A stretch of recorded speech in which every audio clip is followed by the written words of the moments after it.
bem-vindos ao canal Aipotu. Estou aqui a pedido de leitores e amigos para compartilhar algumas reflexões com vocês, assim, nesse formato de audiovisual. Para quem não me conhece, eu sou Antonella Ilhana. Escrevo livros, poemas, gosto muito de escrever reflexões, crônicas e também trabalho com tradução. Mas, acima de tudo, eu sou peregrina, eu gosto de dizer que eu sou peregrina. E, na verdade, eu costumo dizer que eu sou peregrina porque eu fiz o Caminho de Santiago 2 vezes. A primeira vez em 1999. E essa viagem realmente ela mudou minha vida, né? De uma forma muito profunda. Ela mudou a forma de eu ver muita coisa, assim. A minha busca pessoal, na época já envolvia muito essa busca do que é a felicidade, do que é você se realizar como ser humano. E eu tinha lido bastante sobre filosofia e psicologia e gostava muito de ler romances em geral, né? Gostava muito desse processo de reflexão sobre a vida e comecei quando eu comecei a me interessar mais pelas filosofias orientais e tudo, eu entendi que tinha como se fosse uma limitação, né, no pensamento puramente racional. Né? Porque, na verdade, o pensamento racional, ele é uma descrição da realidade. E é uma descrição linear. E a realidade, ela vai muito além das descrições que a gente faz dela. Né? E quando eu comecei a entrar nesse mundo das filosofias orientais, eu comecei a sentir que fazia sentido, que era complementar. Né? Na verdade, o Ocidente e o Oriente se complementam, né? Não é que a gente joga fora o racional e fica só com o espiritual, né? Mas que a espiritualidade era um caminho que era necessário para mim, né? E era necessário trilhar para se entender melhor, para se buscar, para buscar o nosso lugar enquanto seres humanos que nascem e que sabem, a única certeza que a gente tem é que a gente vai morrer. E nessa busca, depois de ter lido várias coisas, eu fui fazer uma peregrinação. No momento de crise total, uma das minhas muitas crises da vida, né? Eu fui fazer essa peregrinação para repensar tudo e para colocar em prática, né, tudo que eu havia lido. Né? Porque eu senti que, tudo bem, você pode ter grandes pensamentos e tal, mas se você não consegue viver na prática a tua espiritualidade, a tua filosofia, né, as tuas crenças, né, de certa maneira elas não servem para nada. Né? Essa era a minha sensação. E por isso que eu acho que é importante hoje começar contando sobre isso, né, porque eu acho que isso é um momento fundamental da minha vida, assim, que tem a ver com toda a minha trajetória antes e depois, assim. É um marco, né, do que eu estava buscando antes de que isso acontecesse, essa peregrinação, e também foi aquilo que fundamentou todo o meu caminho desde então. Né, porque foi um momento onde tudo aquilo que eu pensava já, que me inquietava desde a infância, se materializou como uma possibilidade de vida mesmo, de viver como uma peregrina, né? Porque esse foi o grande desafio, né, que o Caminho de Santiago me trouxe, eu entendi, cara, eu sou uma peregrina, né? O que é ser uma peregrina? Eu sou uma peregrina e eu quero viver como uma peregrina. Então, para falar o que é ser uma peregrina, eu acho que não tem melhor maneira de falar sobre isso do que contando uma história, né? Isso que eu gosto de fazer, eu gosto de contar histórias. Né? E é uma história que eu sempre conto para quem me conhece, mas é uma história que é tão linda que eu acho que merece ser contada. Eu já escrevi sobre ela merece ser contada para todo mundo, assim, né? Porque é uma história que fala disso, né? Dessa importância da gente viver essa esfera mais vasta, mais ampla de quem nós somos. Enfim, eu estava no caminho de Santiago e eu ouvi falar de um lugar que tinha sido citado em livros esotéricos, né, que se chamava o Vale do Silêncio. E eu comecei durante a caminhada, como eu caminhava muito seguindo a própria intuição, seguindo o que eu sentia, eu comecei a sentir um forte chamado para ir conhecer o Vale do Silêncio. E para ir, especificamente, eu tinha ouvido falar de uma caverna onde havia vivido um santo, um eremita.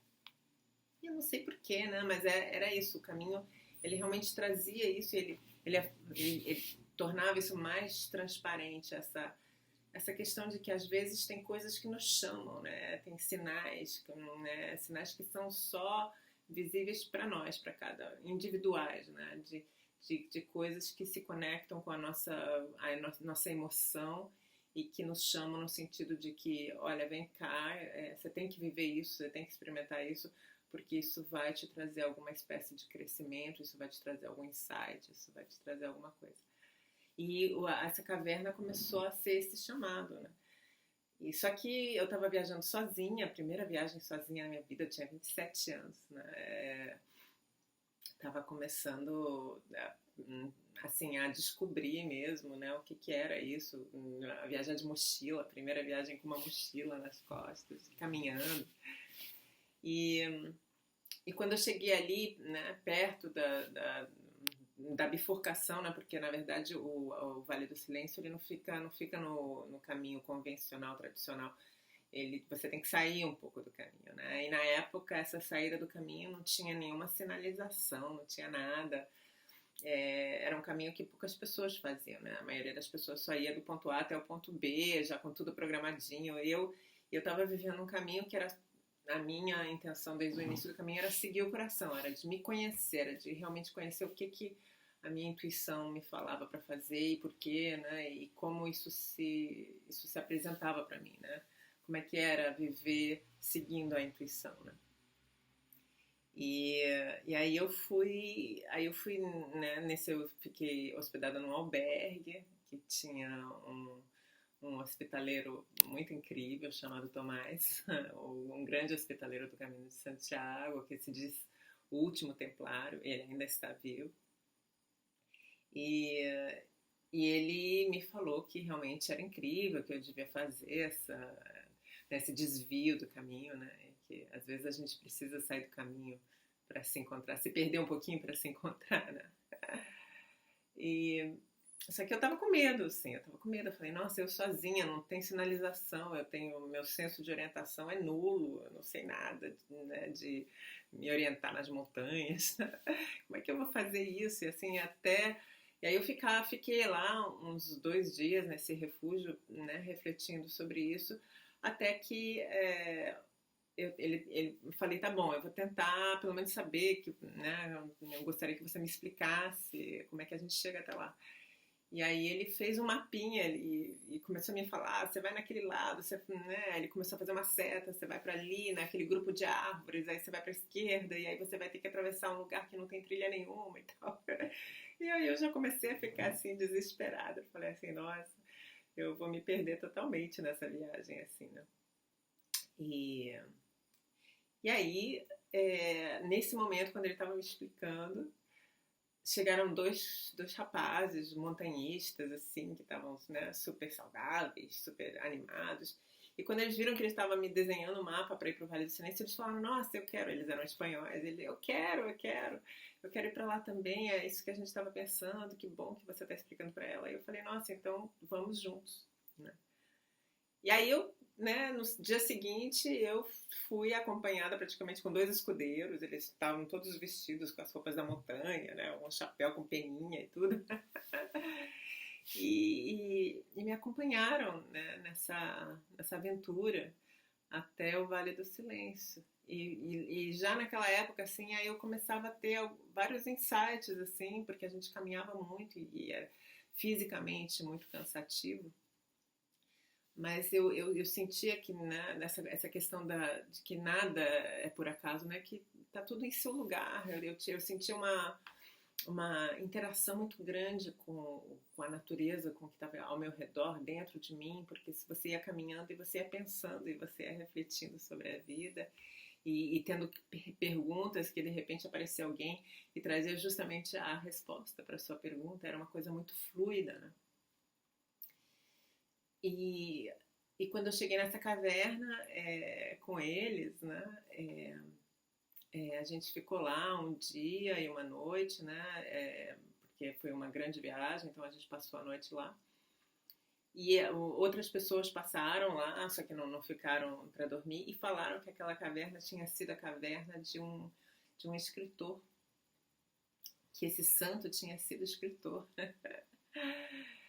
E aí eu sei que eu estava muito mexida, assim, né? Tinha um altar com vários pedidos, com vários bilhetinhos de pessoas que tinham ido até lá e acendido uma vela para o santo, né? Fazendo pedido assim, por favor, faz com que a minha namorada fique comigo, eu gosto tanto dela. Faz aí de uma criança, faz com que meu pai não bata tanto em mim.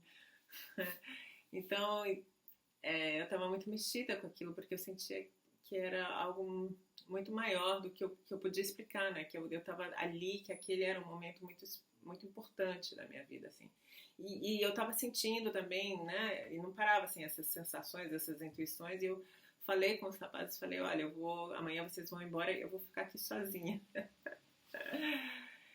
E eles ficaram um pouco preocupados, mas respeitaram, né? O meu pedido, né? De ficar sozinha e a minha necessidade, né, de ficar sozinha. E eles foram embora no dia seguinte. E eu sofria de vertigem, já tinha sido um pouco difícil chegar até lá, porque tinha um pedacinho que era meio íngreme, né? E inicialmente eu achava, não vai ser um problema ficar sozinha numa caverna, né? Imagina, mulher adulta, né? Viajada. Cara, quando eu fiquei sozinha naquela caverna,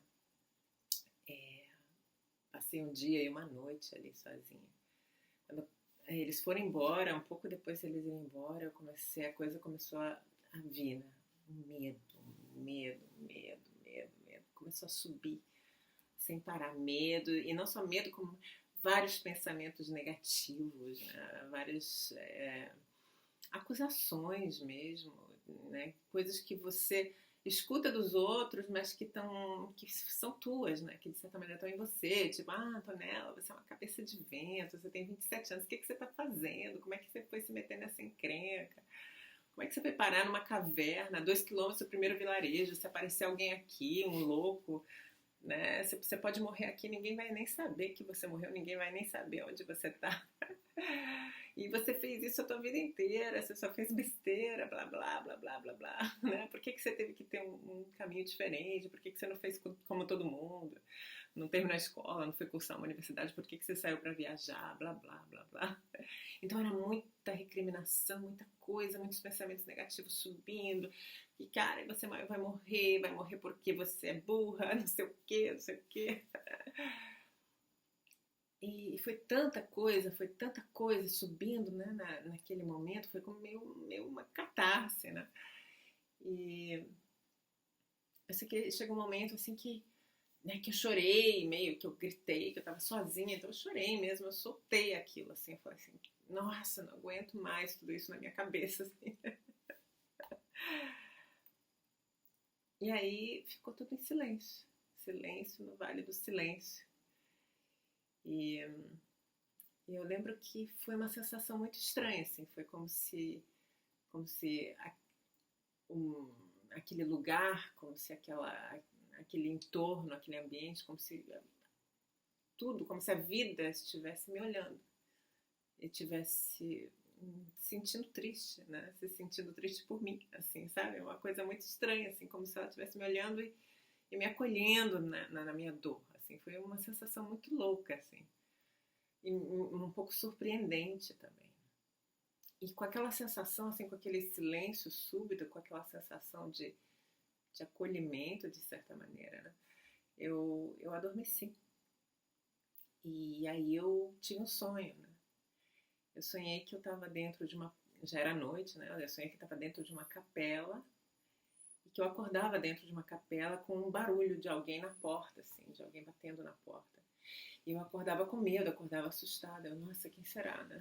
Aí eu levantava e ia até a porta da capela e abria a porta. E aí eu via dois sapatinhos assim, na frente da porta, dois sapatinhos de criança.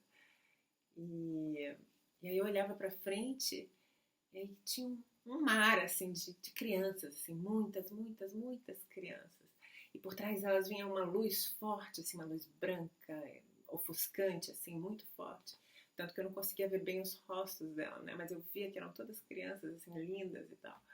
E aí uma das criancinhas, assim, avançou um passo e veio, olhou pra mim, assim, um menininho, e ele falou assim, você mora aqui? Eu pensei, eu falei, sim. Essa é a sua casa? Eu falei, sim. E aí eles todos começaram a cantar, né, em uníssono, assim, cantar graças ao Senhor, graças ao Senhor. E aí eu acordei, assim, né, no meio da noite, assim, uau, que sonho incrível, né? E aí eu dormi de novo, assim, super bem.